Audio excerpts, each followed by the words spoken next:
Welcome back. It's day 10 of fall camp, and we got our defensive line working on the pass rush, getting to the quarterback strip sack, get that football, same stuff that we do every single day. I love this room. We always talk about it, but my biggest thing that we've also talked about before is how fresh they look. At this point in camp, I feel like last season we didn't look as fresh. Man, Tyree Weathersby looks very, very explosive. So those little things right there, that's huge because as we always say, this is going to be a very long season. It's a marathon, not a race. So can we, find a way to kind of allocate reps in a way that keeps us from getting burnt out? And I definitely think that a deep group like this defensive line will be able to do that. Coach G loves to rotate players. Right here, there's that man, Coach Heupel, the head ball coach. His hat's on backwards, so we know the energy is going to be coming out today.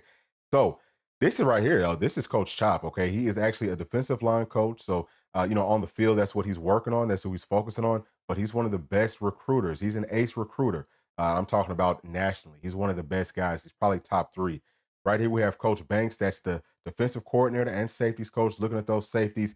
Now we're moving on to the running backs. He's getting the handoffs from the quarterbacks. And we see that instead of going after the football, we're going after their feet. What that tells me is that maybe in the scrimmage, we weren't picking our feet up enough. So that's looks like that's a point of emphasis. We had talked about Coach Heupel being over here looking at these guys in the previous practice, and maybe that's something that he had identified. Hey, we got to get better at this.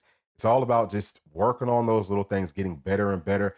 And it obviously is going to add up by the time we get to kickoff. By the time we actually get into the SEC play, especially, you want to have all that stuff, kind of operating like a well oiled machine. But I love that room. I think that we're really deep right here. Now we have Nico. Okay, he's going to be throwing some routes on air. This one's going to be going to Brew McCoy. That's right on the money. Brew doesn't make the catch, but that looked good. Can Nico bounce back from the previous practice where he didn't look as good? So far, he's very, very sharp. I'm also seeing a little bit more zip on his passes. I think that we've talked about that over the past maybe 3 to 4 practices. We're seeing a little bit more zip.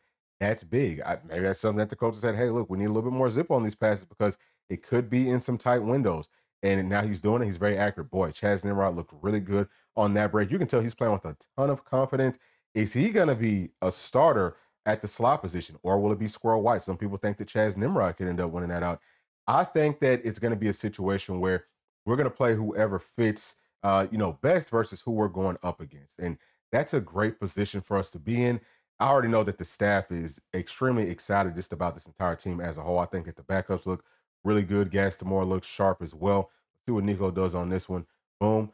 Nice. So that's the Caleb Webb. It's good to see him back out. He looks like he's moving very, very well, very fluid. Doesn't look to be gimpy or anything like that. That's a really nice catch right there by Squirrel White. He has good hands, great concentration. He's going to have a huge season. Now, here's Mike Matthews. That route looked good, but the pass was a little bit behind. So I don't know, just because Mike Matthews has only practiced, I believe, twice up to this point. So maybe he was off a little bit, in his route depth, things like that. Right here, Jackson Lampley. I think that he looked really good from some of the little clips that I could see from the scrimmage. Looks great at that left guard position. Right here, that is William Satterwhite. He's going to be one of the backup centers. I think he's fighting to be number 2. But that is pretty much going to be it for this one, y'all. We will have our thoughts, news, and notes coming out here in a few. It might be a little bit later than it normally is. Have a few things going on today, but please stay tuned for it. As always, make sure to like, subscribe, hit that notification bell, share with your friends, family, and other volunteer fans. We'll see y'all in just a minute. Thanks. Peace.